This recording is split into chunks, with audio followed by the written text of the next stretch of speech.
بھائیوں، brothers and sisters, یہ ایک ویڈیو ہے جو کافی وائرل ہے اور اس میں ایک سوال اٹھایا گیا ہے سینے پہ ہاتھ باندھنے کے متعلق. مفتی طارق مسعود کی ویڈیو ہے یہ، اور کیا انہوں نے کہا وہ سنیے. شیخ کفایت اس ویڈیو کا ایک جائزہ آپ کے سامنے پیش کریں گے انشاءاللہ. جی. ایک عرب عالم کا بھی ایک کلپ سامنے آیا. یہ جو سینے پہ ہاتھ باندھنے والی حدیث ہے، یہ صرف کلام ہے اس کی سند پہ. بس مفتی صاحب کہہ رہے ہیں کہ ایک عرب عالم کا ویڈیو آیا ہے کہ اس حدیث پہ کلام ہے. بھائی پورے عرب علماء میں صرف آپ کو یہ نظر آئے؟ ان سے بڑے بڑے عرب کے علماء جو مرجع کی حیثیت رکھتے ہیں، بہت سارے اہل علم بھی، عوام بھی ان سے فتاویٰ پوچھتے ہیں، ان کا نام آپ کو کیوں نہیں یاد آیا؟ جیسے مثال کے طور پر شیخ البانی رحمہ اللہ، شیخ بن باز رحمہ اللہ. شیخ بن باز جو سعودی عرب کے مفتی تھے بہت بڑے، وہ کہتے ہیں کہ سینے پہ ہاتھ باندھنا چاہیے. شیخ ابن عثیمین رحمہ اللہ، وہ بھی بہت بڑے عالم تھے سعودی عرب کے، وہ کہتے ہیں کہ سینے پہ ہاتھ باندھنا چاہیے. ایسے اور بھی بہت سارے اہل علم ہیں جو کہتے ہیں کہ عرب کے علماء، مطلب ایک بہت بڑی تعداد ہے عرب کے علماء کی جو کہتے ہیں کہ سینے پہ ہاتھ باندھنا چاہیے. تو آپ کو صرف یہی کیوں دکھے؟ یہ حضرت مغالطہ یہ دے رہے ہیں نا، یہ بتانا چاہتے ہیں کہ پورا عرب، پورا سعودی عرب، سب کے سب جو ہے، سب کا مسلک یہ ہے کہ سینے پہ ہاتھ نہیں باندھنا چاہیے. تو یہ سب سے پہلے یہ واضح ہونا چاہیے کہ جو عرب کے معتبر علماء جن کے سامنے ان کی کوئی حیثیت نہیں ہے، یعنی شیخ بن باز رحم اللہ، شیخ ابن عثیمین رحم اللہ، یہ بہت بڑے علماء تھے، کبار علماء میں، عرب کے کبار علماء میں، وہ صراحت کر رہے ہیں کہ سینے پہ ہاتھ باندھنا چاہیے، یہ سنت ہے. تو یہ پوری بات کہنی چاہیے نا. صرف کسی آپ کے من کا کوئی کلپ نظر آ گیا اور آپ اس کو چلا کے اور یہ بتانا چاہتے ہیں کہ پورے عرب میں جو ہے اس کی مخالفت ہو رہی ہے سینے پہ ہاتھ باندھنے کی. آگے بڑھتے ہیں. اچھا ہاں، ایک اور چیز مفتی صاحب کا جملہ آپ نے سنا ہوگا. انہوں نے کیا کہا اس پہ کلام ہے. مفتی صاحب نے کیا کہا کہ یہ جو سینے پہ ہاتھ باندھنے والی حدیث اس پہ کلام ہے. مفتی صاحب یہ ہر جگہ جو آپ ایسے چھوڑ جاتے ہیں نا، شوشا کلام ہے، کوئی بھی حدیث آپ کے خلاف اس پہ کلام ہے. بھائی کلام تو فقہ حنفی میں بھی ہے، بلکہ کلام تو آپ کے جو امام متبوع ہیں، جن کی آپ تقلید کرتے ہیں، ان پہ بھی ہے. کیا امام ابو حنیفہ رحمہ اللہ پہ کلام نہیں ہے؟ بلکہ امام حنیفہ رحمہ اللہ پہ تو بہت زبردست کلام ہے. تو اگر کلام ہونے کی وجہ سے، صرف کلام ہونے کی وجہ سے کوئی چیز ریجیکٹ ہو جاتی ہے، تو پھر آپ اپنے امام صاحب کو بھی ریجیکٹ کر دیجیے، ان پہ بھی کلام ہے، فقہ حنفی پہ بھی کلام ہے. تو کلام ہونا، بھئی کلام سے کون بچ سکتا ہے؟ بہت بڑی بڑی شخصیتیں ہیں، بہت کم لوگ بچ پاتے ہیں جن پہ کلام نہیں کسی نے کیا. وہ کلام معتبر ہے کہ نہیں یہ دیکھا جاتا ہے، اس کلام کی کیا حیثیت ہے. محض کلام ہونے کافی نہیں ہے. اور عجیب بات تو یہ ہے کہ سینے پہ ہاتھ باندھنے والے حدیث پہ آپ کہتے ہیں کلام ہے. یہاں آپ نے اجماع کی بات نہیں کی، تھوڑا سا پیچھے رہ گئے. ہمت ہے تو یہاں بھی بولنا چاہیے کہ اس پر کلام ہونے میں اجماع ہے. آپ کو یہاں کلام پسند آ گیا ہے کہ سینے پہ ہاتھ باندھنے والی حدیث پہ کلام ہے. مفتی صاحب وہ جو ناف کی نیچے والی حدیث ہے نا، اس پہ کلام ہی نہیں، اس کے ضعیف ہونے پر اجماع ہے. سمجھ رہے؟ ہاں، اب یہاں شرم آتی بولتے ہوئے اجماع. آپ کہہ رہے ہیں سینے پہ ہاتھ باندھنے والی حدیث پہ کلام ہے. ارے بھیا جا کے کتابیں کھول کے دیکھو، جو ناف کے نیچے اب ہاتھ باندھنے والی حدیث ہے، اس پہ صرف کلام ہی نہیں ہے، اس کلام پر اجماع ہے، اتفاق ہے، اور کوئی محدث پیدا نہیں ہوا جس نے اس روایت کو صحیح قرار دیا. امام نووی رحمہ اللہ نے جو ہے شافعی ہیں اور محدث بھی ہیں، رجال کے ماہر بھی ہیں، وہ کہتے ہیں کہ اس کے ضعیف ہونے پر اتفاق ہے. تو سینے پہ ہاتھ باندھنے والی روایت پہ کیا کہتے ہیں؟ بھائی یہ مفتی صاحب کلام ہے. لیکن ناف کے نیچے ہاتھ باندھنے والے حدیث پر جو اجماع ہے، اس کو کون بتائے گا؟ بھائی اس کو بتاؤ نا. اور صرف اس حدیث پر اجماع نہیں ہے، اس حدیث کی سند میں جو پرابلم ہے، جو کمی ہے، اس کمی جیسے عبد الرحمن بن اسحاق الواسطی ہے سند کے راوی، اس راوی کے ضعیف ہونے پر بھی اجماع ہے، اس پر بھی جو اتفاق ہے. تو یہ آپ کی روایت کی حالت ہے جس کو آپ دلیل بنا کے بیٹھے ہوئے ہیں کہ اس کی روایت کے ضعیف ہونے پر پوری امت کا اجماع ہے، سارے محدثین کا اجماع ہے. جو بالاجماع روایت ضعیف ہے اس پر آپ کی زبان نہیں کھل رہی ہے، اور وہ روایت کو آپ کہہ رہے ہیں کلام ہے. جو صحیح روایت ہے سینے پہ ہاتھ باندھنے والی، جس کو امام ابن خزیمہ رحمہ اللہ نے صحیح قرار دیا، اور بھی کئی اہل علم نے صحیح قرار دیا، حتی تک کہ خود حنفی دنیا نے صحیح قرار دیا. اس پر میری پوری مفصل کتاب ہے انوار البدر فی وضع الدین الصدر، اس میں نے حنفی علماء کے حوالے دیے، جنہوں نے اس روایت کو صحیح قرار دیا، بلکہ پوری اس بر صغیر کی تاریخ میں ہندوستان پاکستان ملا کے دیکھیں، سب سے پہلے جس نے سینے پہ ہاتھ باندھنے پر کتاب لکھی ہے وہ ایک حنفی عالم ہے، اہل حدیث عالم نہیں ہے. ایک حنفی عالم نے سب سے پہلے دنیا میں کتاب لکھی ہے سینے پہ ہاتھ باندھنے کے تعلق سے. تو سینے پہ ہاتھ باندھنے پر بک جو سب سے پہلے چھپی ہے، لکھی گئی ہے، وہ سب سے پہلے لکھنے والا کوئی اہل حدیث نہیں، وہ حنفی ہے. اس نے اپنے مذہب کو غلط بتانے کے لیے کہ یہ جو ناف کے نیچے ہاتھ باندھا جاتا ہے یہ حدیث کے خلاف ہے، اور حدیث یہ ہے کہ سینے پہ ہاتھ باندھنا چاہیے، اس کو بتانے کے لیے کتاب لکھی. یہ پوری تفصیلات آپ کو میری کتاب میں مل جائے گی، انوار البدر، PDF فی اپلوڈ ہے، آپ جا کے ڈاؤن لوڈ کر کے پڑھ سکتے ہیں. یہ ساری ڈیٹیل میں نے وہاں پہ دی ہے. آگے چلتے ہیں. وضع اليدين على الصدر فمكروه لا شك فيه والدليل على كراهته. رکتے ہیں. یہ انہوں نے بہت بڑی بات کہہ دی. انہوں نے کہا ہے کہ سینے پہ ہاتھ باندھنا یہ مکروہ ہے، اس میں کوئی شک نہیں ہے. کوئی فقیہ اس طرح کی تعبیر جب استعمال کرتا نا کہ کوئی شک نہیں ہے، تو کوئی متفق علیہ دلیل ہو تب کہا جاتا نا کہ کوئی شک نہیں ہے. تو اصل میں یہ بھی تقلیدی جو ہے موقف ہے، نیچے پہ کیا کہتے ہیں ناف کے نیچے ہاتھ باندھنا تقلیدی موقف ہے. اور یہ صاحب جو ہے اس مسئلے میں مقلد ہے، غالب مقلد ہے، اور اس طرح کی تعبیر استعمال کر رہے ہیں کہ اس کے مکروہ ہونے میں لا شک کا فی، کوئی شک نہیں ہے. یہ بہت بڑا تعصب ہے، بہت بڑی عصبیت ہے. یہ آپ جو ہے جیسے اور لوگ بات کرتے ہیں اس طرح بات کرتے سمجھ میں آتا ہے، لیکن آپ کہتے ہیں کوئی شک نہیں، اس کے مکروہ ہونے میں کوئی شک نہیں ہے. اور اس طرح کی تعبیر فقہی دنیا میں کہیں نہیں ملتی ہے. یعنی فقہی دنیا میں چاہے جو ہے فقہ حنفی ہو، چاہے فقہ مالکی ہو، چاہے فقہ شافعی ہو، فقہ حنبلی ہو، کہیں بھی آپ کو یہ تعبیر نہیں ملے گی کہ یہ مکروہ ہے، اس کے مکروہ ہونے میں کوئی شک نہیں ہے. اب اس کی کیا ہونی چاہیے؟ اتنی بڑی بات جنہوں نے کہی تھی نا لا شک فی، اب اس کی دلیل ہونی چاہیے. کہاں سے دلیل ہونی چاہیے؟ یا تو قرآن سے دیں یا تو حدیث سے دیں، دلیل ہونی چاہیے. اب دلیل دیکھیے آگے کیا کہہ رہے ہیں، یعنی اس کے مکروہ ہونے میں کوئی شک نہیں، اس کی دلیل کیا ہے ذرا سنیں. والدليل على كراهته أن الحديث الذي ورد أن النبي صلى الله عليه وسلم كان يضع يمناه على يسراه على صدره أنكره الأئمة كأحمد وغيره. بس یہ کہتے ہیں کہ دلیل کیا ہے سینے پہ ہاتھ باندھنے، دلیل کیوں ہے، دلیل کیا ہے سینے پہ ہاتھ باندھنا مکروہ ہے؟ دلیل کیا ہے؟ اس لیے کہ اس بارے میں جو حدیث آئی ہے ائمہ نے اس کو منکر کہا ہے، یعنی اس پہ جو مفتی صاحب نے کہا نا کلام کیا ہے. اب بتائیے کہ اگر سینے پہ ہاتھ باندھنے والی حدیث پر ائمہ نے کلام کر دیا، اس کی وجہ سے سینے پہ ہاتھ باندھنے والا مسئلہ بلا کسی شک و شبہ کے مکروہ ہو گیا، اگر یہی طرز استدلال ہے تو مفتی صاحب ہمیں بتائیں کہ ناف کے نیچے ہاتھ باندھنے والی جو حدیث ہے اس پر تو اجماع ہو گیا کہ وہ ضعیف ہے. اس کے ضعیف ہونے پر اجماع ہے، پھر تو اسے حرام ہونا چاہیے، کہ مکروہ ہے نہیں، حرام ہونا چاہیے اس کو. آپ سینے پہ ہاتھ باندھنے والی حدیث کے بارے میں کہہ رہے ہیں کہ چونکہ اس روایت پر ائمہ کا کلام ہے اس لیے یہ عمل مکروہ ہے، تو پھر اس عمل کو وہ عمل کیوں نہیں مکروہ ہے جس کے تعلق سے جو حدیث ہے یہ کلام ہی نہیں بلکہ اجماع ہے.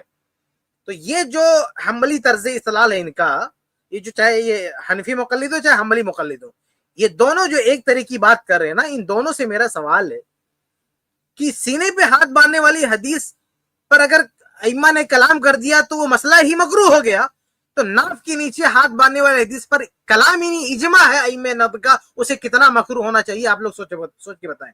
آگے بڑھتے ہیں. وعلى فرض تسليم صحة الحديث وقبوله فنقول إن المراد بالصدر هنا ما قابل الظهر وليس المراد بالصدر ما قابل البطن، فيكون المراد بالصدر أي ما دون الصدر، ولذلك وردت عن السلف كراهية وضع اليدين على الصدر. یہاں پہ یہ تعویل کر رہے ہیں، کہہ رہے ہیں کہ اگر ہم اس حدیث کو صحیح بھی مان لیں تو وہ تھوڑا سا پیٹ کے اوپر کا جو حصہ ہے وہ مراد ہوگا، وہ اصل جو ہے سینہ مراد نہیں ہوگا. اگر یہ مان لیں کہ وہ حدیث صحیح ہے تو اس کی تعویل کریں گے. ارے بھیا تعویل کرنے کے لیے کوئی دلیل چاہیے نا. آپ صدر کا ایک مفہوم متعین کر رہے ہیں کہ یہ نہیں یہ مراد ہے، تو اس کی تخصیص یا تعیین یا تحدید کرنے کے لیے آپ کے پاس کیا دلیل ہے؟ کون سی قرآن کی نص ہے، کون سی اللہ کے رسول صلی اللہ علیہ وسلم کی نص ہے جس کی بنیاد پر آپ کسی کی جو ہے تعویل کریں گے کہ یہ نہیں یہ مراد ہے. تو ایک لفظ جو صریح ہے, ایسا نہیں کہ اجمال ہے, اس میں کسی طرح کی پیچیدگی ہے. علی الصدر, حدیث میں علی الصدر پوری صراحت کے ساتھ آیا ہوا ہے. حدیث میں وارد صریح الفاظ کی تعویل, صریح الفاظ کی کوئی مطلب جو ہے مجمل بات نہیں ہے, صریح بات کی آپ تعویل کریں. اس تعویل کے حق میں آپ کے پاس کیا دلیل ہے وہ ہونی چاہیے. تو یہ مقلدین کی دنیا کوئی روایت لے کر آئے, صحیح روایت, جو جس سے اس کی جس کو بنیاد بنا کر کہیں کہ ہم اس کی تعویل کرتے ہیں. آگے بڑھتے ہیں. وضع اليدين على الصدر قالوا لأن الذي يصلي وقد وضع يديه على صدره هي صلاة اليهود. بس یہ بڑی خطرناک, بہت ہی زہریلی بات, اور یہ حقیقت میں یہ تقلیدی گند ہے. یہ اس طرح کی بات کرنا کہ وہ یہود کی نماز ہے, سینے پہ ہاتھ باندھنا کیا ہے, یہود, صلاۃ الیہود یہود کی نماز ہے. یعنی یہود لوگ اس طرح سے, یہودی اس طرح سے نماز پڑھتے ہیں.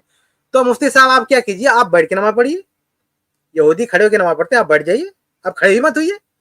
اگر کوئی عمل حدیث سے ثابت ہو رہا ہے, اس جیسا عمل کوئی اور کر رہا تو اس کے کرنے کی وجہ سے چھوڑ دیں گے. یہ جو حدیث ہے سنن ابی داؤد میں, من تشبہ بقوم فہو منہم, جس نے کسی قوم کی مشابہت اختیار کی وہ نہیں میں سے. اس کا کیا مطلب؟ اس کا مطلب ہے کہ جو آپ کے دین میں نہ ہو, جو آپ کو نہ سکھایا گیا ہو, آپ دوسروں کا کلچر اڈاپٹ کر رہے ہیں اور دوسروں کی باتیں کاپی کر رہے ہیں, تو یہ آپ ان کے ساتھ آپ کا تشبہ ہو رہا ہے. لیکن جو باتیں نبی نے بتا دی, جیسے داڑھی چھوڑ دو, اللہ کے رسول صلی اللہ علیہ وسلم کی حدیث ہے. اب آپ کہیں کہ نہیں یہودی بھی ایسے داڑھی چھوڑ دیتے ہیں, یہ یہودیوں کا طرز عمل ہے, اس کو ہم نہیں مانیں گے. اللہ کے نبی صلی اللہ علیہ وسلم نے کہا کہ دائیں ہاتھ کو استعمال کرو, دائیں ہاتھ سے کھانا کھاؤ. یہودی بھی دائیں ہاتھ سے کھانا کھاتا ہے. اب آپ کیا کہ بائیں ہاتھ سے کھانا کھائیں گے؟ ہاں, آپ بائیں ہاتھ سے کھانا کھائیں گے؟ بھئی اللہ کے نبی صلی اللہ علیہ وسلم نے کہا ہے کہ بائیں ہاتھ سے گندگی صاف کرو, پیشاب پیخانے کا مسئلہ ہے, وہاں پہ بائیں ہاتھ استعمال کرو. یہودی بھی بائیں ہاتھ استعمال کرتا ہے, آپ دائیں ہاتھ استعمال کریں گے؟ کیجئے دائیں ہاتھ استعمال. یہ کون سا طرز استدلال ہے بھائی کہ اگر کوئی یہودی کام کر رہا ہے تو وہ غلط ہو جائے گا, ہم اس کی کاپی نہیں کر سکتے, ہم وہ کر ہی نہیں کر سکتے. بھائی آپ جب اللہ اس کے رسول نے کسی چیز کا حکم دیا تو پوری دنیا کرے. اسلام کا سب سے بڑا دشمن وہ کام کرے, اس سے کوئی فرق پڑنے والا نہیں. بات اپنی جگہ پر صحیح, مثال کو تو ایک سچی بات ہے. اب سچی بات کوئی اور بھی کہہ دے تو کیا آپ اس کو جھوٹ کہہ دو گے, اس کو چھوڑ دو گے؟ یہ کون سی منطق ہے بھائی کہ یہودی لوگ ایسے ہاتھ باندھے اس لیے وہ غلط ہے؟ یہودی ایک ہاتھ سے مصافحہ بھی کرتا ہے, یہودی دائیں ہاتھ سے کھانا کھاتا ہے, یہودی بائیں ہاتھ سے گندگی صاف کرتا ہے. تو یہ سارے بات آپ الٹ دیں گے, یہودی کھڑے ہو کے نماز پڑھتا ہے, بیٹھ کے نماز پڑھیں گے. تو یہ کوئی استدلال نہیں ہے, کوئی بات نہیں ہوئی کہ یہودی ایسا کرتے ہیں اس لیے جو ہے ہم نہیں کریں گے. آگے بڑھتے ہیں.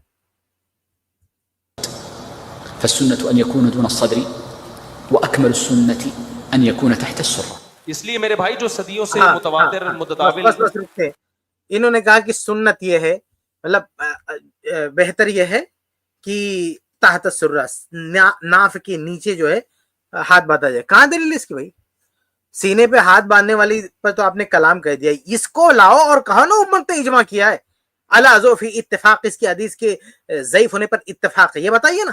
تو جس حدیث کے ضعیف ہونے پر اتفاق ہے اس کو پیش کرنے کی بھی ہمت نہیں ہے, اور اس کو, اور جس روایت پر صرف کلام ہے اور اختلاف ہے, مختلف ہی ہے, اور محدثین نے تصحیح کی ہے, جو مستند مودی ابن خزیمہ رحمہ اللہ نے اس کی تصحیح کی ہے, کئی اہل علم نے اس کی تصحیح کی ہے, اس میں اگر کسی نے کلام کر دیا تو یہ مسئلہ مکروہ ہو گیا. تو جس حدیث پر امت نے اجماع کیا ہے اسے مکروہ سے آگے بڑھ کر ہونا چاہیے, لیکن وہ آپ لوگ کیوں نہیں کہہ رہے, یہ سمجھ سے باہر ہے. آگے بڑھتے ہیں. مفتی صاحب کیا تعلیق چڑھا رہے ہیں؟ اس لیے میرے بھائی جو صدیوں سے متواتر متداول مذاہب چلے آ رہے ہیں, انہی میں سے کسی ایک کو فالو. دیکھیے یہ بات ختم ہو گئی. البتہ یہاں پہ ایک اور چیز کی وضاحت میں جوڑ دوں, وہ یہ کہ امام احمد رحم اللہ کے حوالے سے جو یہ نقل ہے بات کتابوں میں کہ وہ سینے پہ ہاتھ باندھنے کے خلاف تھے, تو حقیقت میں یہ بات نقل ہوئی ہے, لیکن یاد رہے کہ امام احمد رحم اللہ سے کئی باتیں ان کے مذہب میں نقل ہوئی ہیں. ان میں سے ایک بات کیا ہے, سینے پہ ہاتھ باندھنا بھی ہے.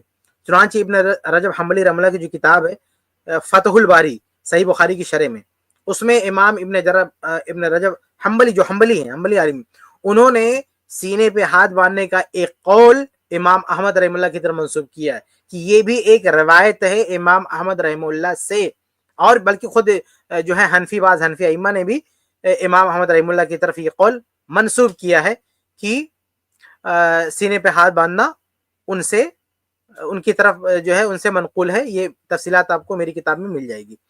تو امام احمد رحمہ اللہ کے حوالے سے جو یہ بات ملتی ہے نا کہ وہ سینے پہ ہاتھ باندھنے کے خلاف تھے، تو اس قول کے ساتھ ایک روایت کی طرف حوالہ ملتا ہے۔ روایت کی طرف حوالہ کیا کہ ایک روایت ہے کہ اللہ کے نبی صلی اللہ علیہ وسلم نے نہا عن تکفیر، اللہ کے وسلم نے تکفیر سے منع کیا۔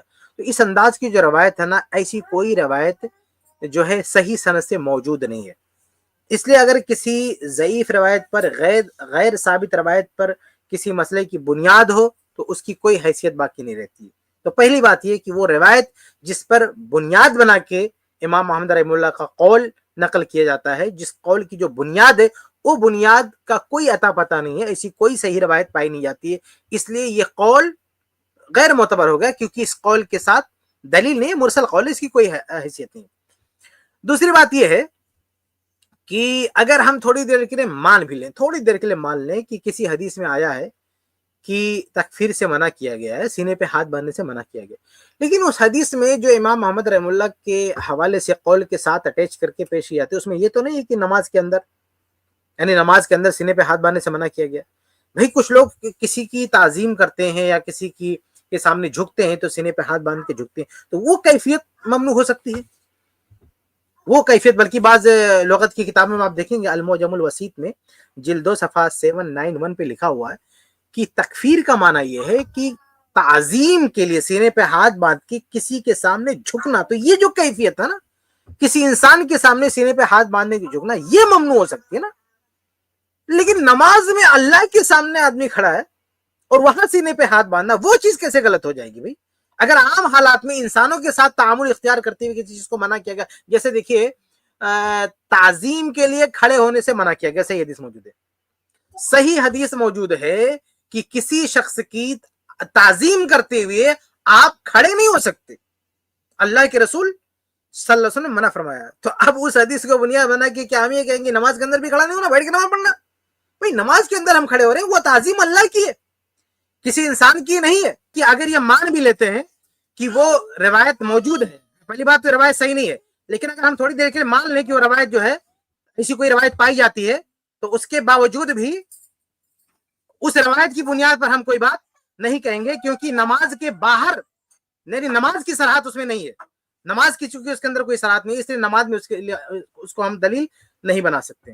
تو خلاصہ یہ ہے کہ ایک روایت کی تکفیر سے منع کیا گیا، علم غلم روایت ہے، بے سر پیر کی روایت ہے، کہیں اس کا کوئی وجود نہیں ہے، اس روایت کی بنیاد پر امام محمد رحمہ اللہ کا قول پیش کر کے یہ کہا جاتا ہے کہ یہ جو ہے مکروہ ہے، اس سے منع کیا گیا ہے، جبکہ اس روایت کا کوئی ثبوت نہیں ہے، بلکہ حتیٰ کہ مسند احمد میں بھی روایت نہیں ہے۔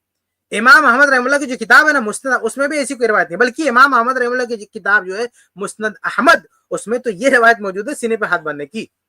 اسی لیے ہم کہتے ہیں کہ امام احمد رحمہ اللہ سے جو کئی اقوال منقول ہیں امام احمد رحمہ اللہ سے، تو امام احمد رحمہ اللہ کی اس قول کو ہم اہمیت دیں گے جو مدلل ہے، جو دلیل کے موافق ہے، جو دلیل کے مطابق ہے، ہم اس کو جو ہے اہمیت دیں گے۔ تو خلاصہ یہ کہ یہ جو دونوں مفتیان نے یہ جو سینے پہ ہاتھ باندھنے والی حدیث کے تعلق سے یہ لب کشائی کی ہے کہ اس پر کلام ہے، تو پہلی بات تو یہ عرض ہے کہ اس سے زیادہ کلام سینے پہ ناف کے نیچے ہاتھ باندھنے والی حدیث سے متعلق ہے، بلکہ اس پہ کلام کرنے میں پوری امت کا اجماع ہے، اس لیے اس کا کیا حکم ہوگا جس روایت پر اجماع امت ہے وہ بتانا چاہیے۔ اور دوسری بات یہ یہودیوں کے تعلق سے جو تشبیہ دی گئی، یہ ایک طرح کی جو ہے بدتمیزی کی بات ہے، اس کی کوئی گنجائش نہیں ہے کہ جو ہے یہودیوں سے جا کے ملا دیں، کیونکہ یہود اگر کوئی اچھا کام کر رہے ہیں، کوئی کام اگر یہود کوئی کام، بہت سارے کام جیسے دائیں ہاتھ سے کھانا کھاتے ہیں، بائیں ہاتھ سے گندگی صاف کرتے ہیں، تو اس بنیاد پہ کیا ہم پلٹ دیں گے، اس کے الٹ چلے جائیں گے؟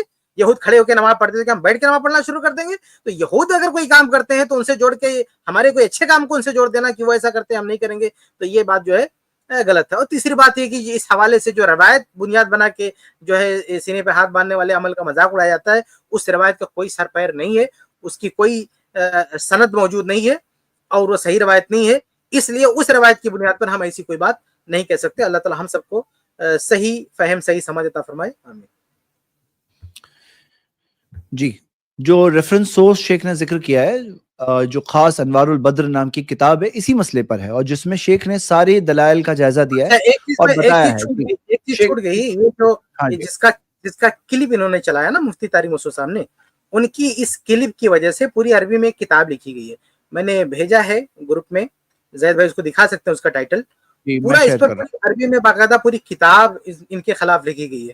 تو اگر کسی اور تقریباً میرے خیال سے شاید 200 پیج کی کتاب ہے, میرے پاس ہے وہ کتاب, تو عربی میں کتاب ہے وہ, تو وہ کتاب بھی پڑھنا چاہیے. یعنی وہ باقاعدہ یہ دیکھیے, یہ پوری کتاب ہے, یہ ان پر جنہوں نے کہا نا کہ یہود ایسا نماز پڑھتے ہیں, مفتی صاحب نے جن کو کوٹ کیا ان کے رد میں عربی میں کتاب آ چکی ہے. اب مفتی صاحب, مفتی طارق مسعود صاحب اور جن کا انہوں نے حوالہ, یہ دونوں مل کے اس کا جواب لکھے, بتائیں. تو اس کلپ کے رد میں, اس بات کے رد میں یہ پوری کتاب جو ہے لکھی گئی ہے, اور اس کو, اور وہ بھی عربی میں ہے. یہ عربی کا حوالہ ہے, عربی عالم نے کہا, یہ عربی عالم ہی نے جو ہے ان پر جو ہے یہ جو ہے یہ عربی ہی میں ایک کتاب لکھی گئی ہے.